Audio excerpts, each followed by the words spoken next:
I work in the office with the Meals on Wheels. I'm only working Mondays now, but they do meals Mondays, Wednesdays and Fridays. And here I was initially helping wherever I was needed, but mostly I would be on the front desk there, seeing people in, booking them in, booking appointments, and that sort of thing. Yes, yes. And how did you get involved with volunteering? Well, I always wanted to volunteer once I'd retired, and initially I was up at the Nature Centre volunteering, but then we moved downtown, so it was easier to go to the Schubert Centre, and so I thought, as I'm getting older, I need to find something that is easier. So right. Yes, so initially I was on the front desk, then I went into membership as well, then I was doing the tour office, but now I'm just doing Meals on Wheels for the time being. So it sounds like there's a lot of different opportunities. There's lots of opportunities. Vernon, I think, would come to a halt if it didn't have volunteers. Oh, really? Why do you say that? Well, because so many places rely on volunteers to help. Yeah. Yeah. So we have a huge complement of volunteers that help with our society. The store alone, I require 55 volunteers to have a full complement.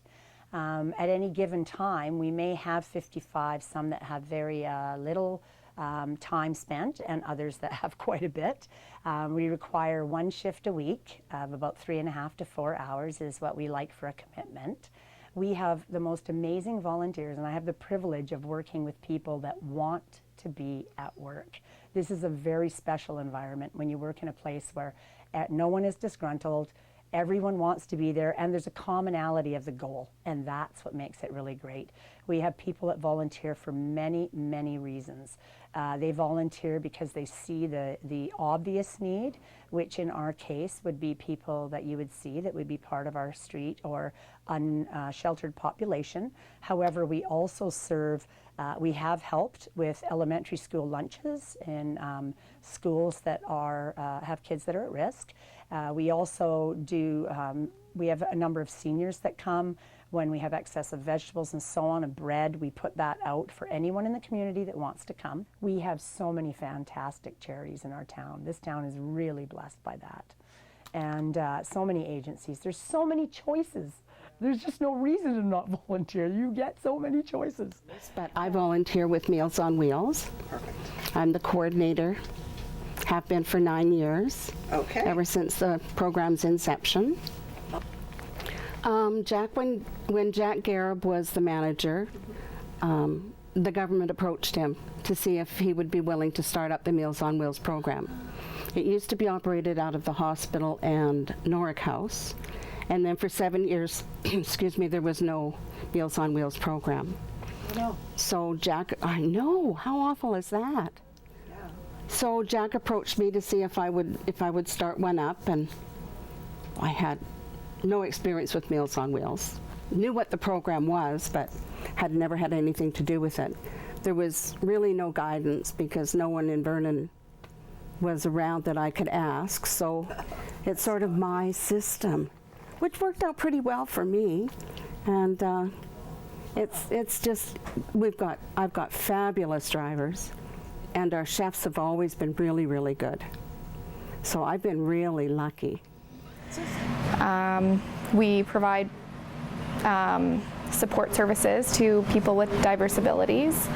All of our proceeds go to our programming.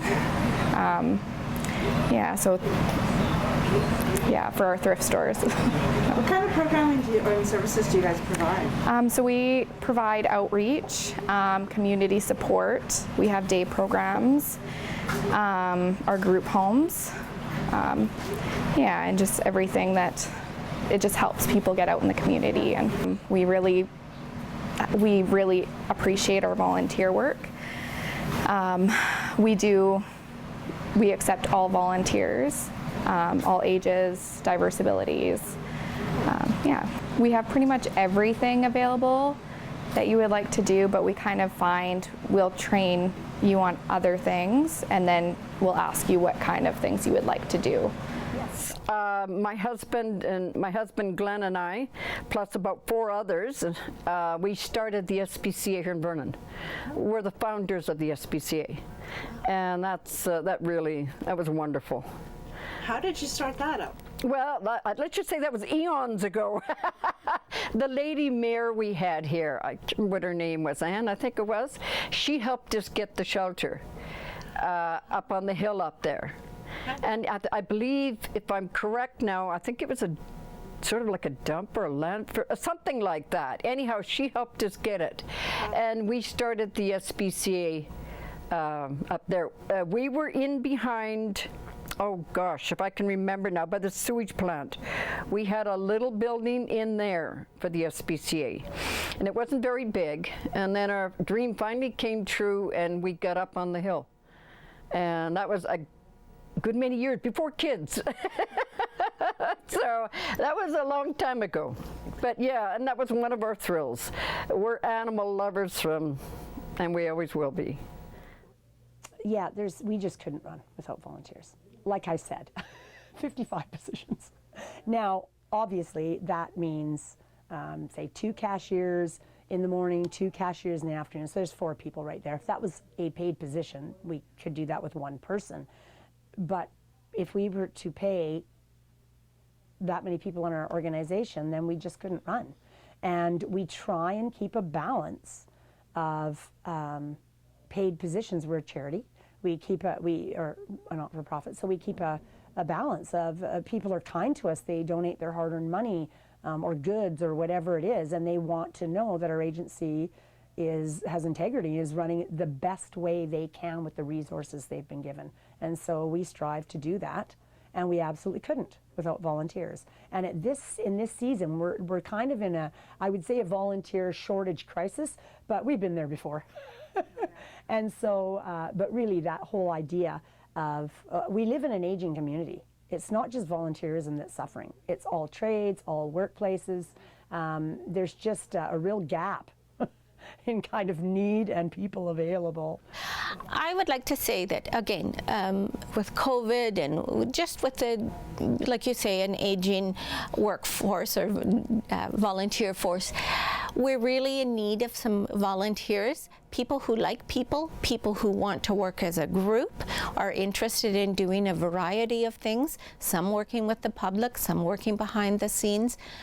But I believe that I don't know, I know what would be my favorite toy. Your favorite toy is probably completely different, so we need lots of people to look at lots of different things and make them available to the public. Another thing that Perry and I both do is I volunteered knitting in a high school and in an elementary school, and Perry in those same 2 schools was involved in the Beyblade club at the elementary school and has done that for years. And at the high school, he was teaching fly tying with some of the kids. So there's, there's lots of, our volunteerism, a lot of it involves children. I volunteered with his fly club at the fish out in Polson Pond in May of every year for years, and kids get to come and fish. And we do the same thing up at Kingfisher on the way to Mabel Lake. So I think all of my volunteer activities involve children, so that must say something. Yeah. For example, here at the Upper Room Mission, next door at the Mission Boutique, the Salvation Army, there's just not enough resources in this world to pay everybody if they were to make all the volunteer positions paid jobs. And furthermore, they would probably have to be minimum wage. And so I don't know what kind of people you would get to do that. I don't know what kind of people would want to do dishes for 4 hours straight or chop vegetables for 4 hours straight. So I think there's just inherently things that in our world, in our society, in our lives, that volunteering is a necessary component of what makes the world go round. And we just can't pay everybody for everything that needs to be done. No, the O'Keefe Ranch could not run without the volunteers. probably the powerhouse probably could not run without lots of volunteers. Gleaners definitely could not run without the volunteers because we only have a manager running the store. Wow. That's a lot of responsibility for volunteers. It is, and if you teach your responsibilities to the volunteers and just let them do their job, they can do it just perfectly fine. Yeah. Very capable. They're very capable. But it's also helpful to the community without volunteers. Like we simply can't afford, the country can't afford all that is needed. The country needs volunteers. I think people, generally, not everybody maybe, but I think a lot of people have that volunteering bone in their body. But maybe some don't get the chance, or maybe they just don't take the chance, or don't realize it even. I don't know. I'm a little curious, where's the volunteering bone? I don't know. Yeah. Funny bone, yes.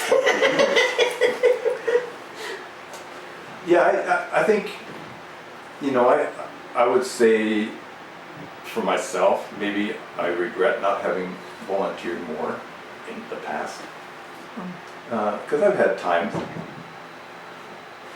periods of time, periods of years, and then maybe busier doing this or that, building a house or whatever, That kind of takes up a bit of time. But why do you feel that way? Why do you feel like you wish you would have volunteered when you were younger? Well, I look back now, from now, because I'm enjoying it, right? Right. But I think, like you say, I think you said, wherever their interests are, right?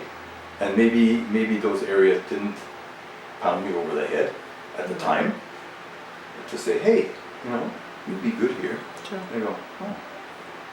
I'm not necessarily a person that will go out and go and try something. I have to be pretty confident that I will be able to do it. Gotcha.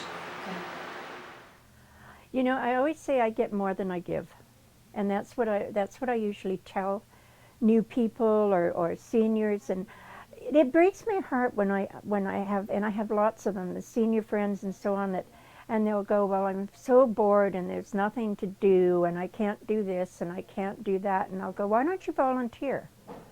No, and to try and get them to see what they're missing, the thank yous that we get from the people that we're giving to, but mainly, that I get more than I give, and so when I get home I'm tired, but it's such a good tired, and I can watch the news and I'm not watching TV all day, and with a lot of seniors, if they're like me, I've just cracked a couple of ribs, and my knees are getting a little wonky, and I have bursitis, and so I can't be knitting and so on. But I'll tell you, I just made the best spinach salad you've ever seen, with strawberries and mushrooms and goat cheese, and and that's just something that I can do. I belonged to a newcomers dinner club when I first came to Vernon too, and it would be just for women, and we'd meet once a month, and new women would come every month, and some of them would say, oh, I'm retired, I'm so bored. It just, and then we would organize a theater night, or walking club and hiking clubs and all kinds of things, book clubs and that kind of stuff, and they wouldn't come, or they would say, oh yeah, I'm really interested in that, and then they wouldn't show up. It's just, how can you not do that? So if you're bored, it's your own darn fault, because there's lots to do if you really take your mind to it. Yeah. But I have many friends that are not working. They don't have to work. I don't know how they fill their days. The ones that have embraced volunteerism are living rich, healthy lives. And the others, you can see their spirits aren't really strong, because you can become far too focused on things that maybe might not just be going totally okay in your life. And there's so many ways you can volunteer that you don't even have to leave your home, if that's okay. Oh, you can do, if you're good on computers and stuff, there's all kinds of organizations that will get you to volunteer doing things like that. Now, you will never get me doing that because I know how to do all of it. It's just I don't care for that work. I like the person-to-person stuff. Certainly from the people I've met. And for somebody who started out as super shy, all these volunteering things and the connections that I've made and this ever-widening web of friends has been totally enriching. And so that you meet people that mean something to you years after whatever it was that you were doing together, but there's still that connection. And I think that's very special. We all need people, whether we'll admit it or not. I think we really do. And again, that's what community is. Yeah, for sure. Yeah. We have become our own community here. We have, I think, very much become the type of community that might have existed here on the ranch, 125 years ago. And so we share a lot of stories about each other as us, and we interact with each other as our role play characters, so we can play off each other and extend our repertoire and entertain the guests, because we'll have little exchanges in front of the guests, and the guests love it. They, we ask them questions about their lives and themselves, and they are now visible too. And I think being visible and being seen and appreciated is worth its weight in gold. Spending time with one another makes a big difference. Currently, because we just came up with this, because of COVID, we weren't able to do any of our gatherings. And, we'll give them a little gift card or something for the store, and they're over the moon, just for something simple to know. I think we're all like that. We want people to know our name. We want people to know, just to see us. And we just want to be seen. And I think older people do have things to offer, the more people communicate with different generations, the better things are. The biggest fear is that they have nothing to offer. I think that's, it's like, well, who would want to know what I know?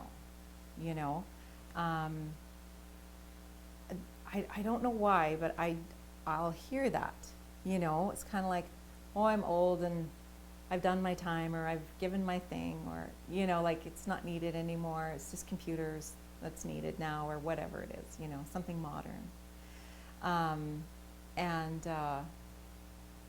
When I'm recruiting seniors, and then I just say, well, what did you do, and what do you like to do, As soon as they start to talk about what they like to do, you're gonna be able to do it here.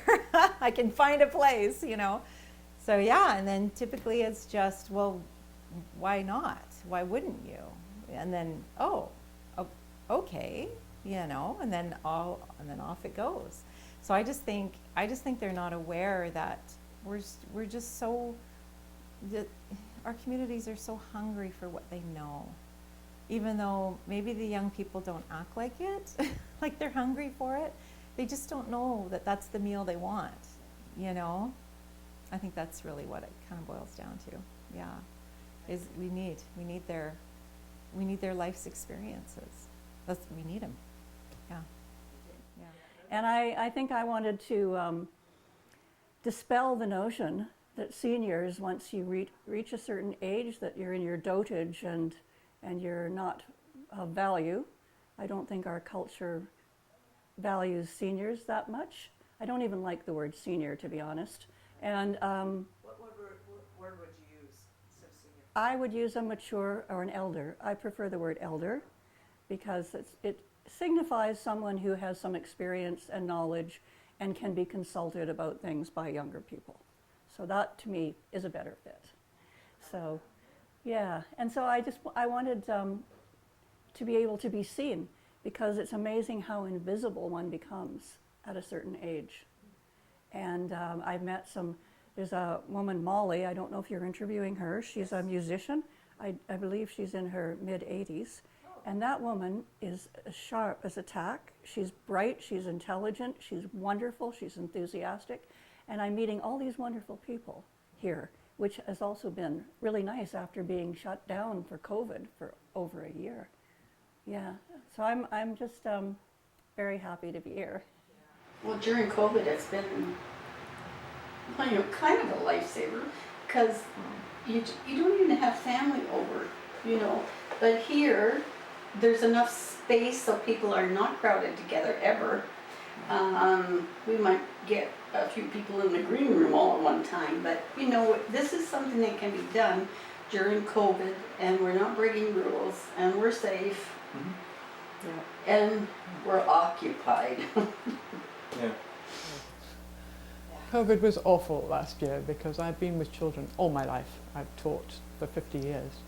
So suddenly to not be able to do what I love doing was very, very hard last year. But we had some children this year, so it's good. So we had a few schools this year. And did you find the volunteer community still came together during COVID, or was everything kind of shut off? Everything really was shut down because although I could volunteer, once we were able to open for very limited amount, I was able to volunteer here, which was great because it got me out of my hidey hole at home. You know, when you live alone, I think it's very important, more important in a way, to get out and see people and be involved. Because most places do, and now since COVID, it's getting harder because so many people, almost 2 years, they're that much older as seniors, and a lot of them won't be coming back to volunteering. Yeah, I never thought of that, but that makes Yes, sense. yes. And it does knock your self-confidence with this COVID, and you haven't been doing anything. You suddenly think, oh dear, could I do it still? Wow. Yes, that's what I've felt anyway. Yeah. Yeah, so I've been glad that I've been able to help with Meals on Wheels, even with the Schubert Centre closed. Yeah. Yes. Oh, that's awesome. Seniors volunteering all have so much wisdom. They have heart, they have knowledge, and they have life experiences. And just taking the time and listening to them and chuckling with them makes you realize that they're teaching you as well. They're passing on something to you as well. Due to the last year and a half, it doesn't take long for your self-esteem to go low, but the community is sitting there and waiting for you. All you have to do is find a resource and reach out, and you're more than welcome to join, and it'll do you wonders. I have been incredibly lucky in my Meals on Wheels group because we had to set up, we only delivered once a week, so I needed fewer volunteers, but they were there every Monday. And we all had masks and gloves, so, and, excuse me, we didn't have any physical contact with the people. Some of our people are fabulous huggers, I have to tell you. Wonderful. But we couldn't do that during COVID. And that was sad, because I didn't used to be, but now I'm a hugger. And you miss that. Yeah. So, and virtual hugs just don't cut it. As far as COVID goes, of my entire staff, I only had 3 people who chose not to come back. We closed March to June. And I had 3 that didn't come back, but primarily because they were caring for elderly parents. And so they had a reason that was an elevated reason of caution. And so they didn't come back. And however, I gained 4 or 5 volunteers during COVID because they were snowbirds. And one of them said, I just would never have considered volunteering because I'm so busy. And I'm always away, and I spend a month here, and then I go to see my children for a month, and then I go see my other children for a month, because families are so spread out now. And so that's quite common for our volunteers to take 2 months or 3 months off at a time, because they do go spend time with their family in other places, or their family come to the Okanagan. And so during COVID, it was like for everyone, it was kind of a big surprise, like what's going to happen? And actually there were benefits to it, for sure. And I think that it opened a lot of people's eyes to the idea of volunteering even, because they suddenly found themselves with nothing to do. They were bored and they couldn't go anywhere. And for people who are on the go all the time, that's super hard. And so they would be out shopping in their stores and putzing around, and they just inquired, and That's awesome. and then we got our tentacles into them. No. It has put a strain in some ways. We haven't been able to hold our fundraising events. We have a few fundraising events which we haven't been able to hold. And then we didn't know how many people we were going to get this year because so many people were struggling. But Vernon being Vernon, a lot of other resources in the community came forward. Individual families were supporting people, other groups came to support people. We ended up supporting less people last year in a year of need than otherwise. And to me, that's all about how wonderful this community is on pulling together and taking care of everybody. We also had far more people bringing donations in, both new, used, and a lot of them were people that were snowbirds. And because they couldn't go away, and some of them had already bought Christmas gifts for children in the areas they went to, so they brought it here. And so a lot of people learned about Santas that didn't know about Santas. And when I talk to people donating things, I always tell them what we do, and it's for the giving and the receiving. If you know somebody that needs our services, talk about what Santas does so that people know about us. There was a period in my life that would have probably financially for our family helped if I had gone back to work.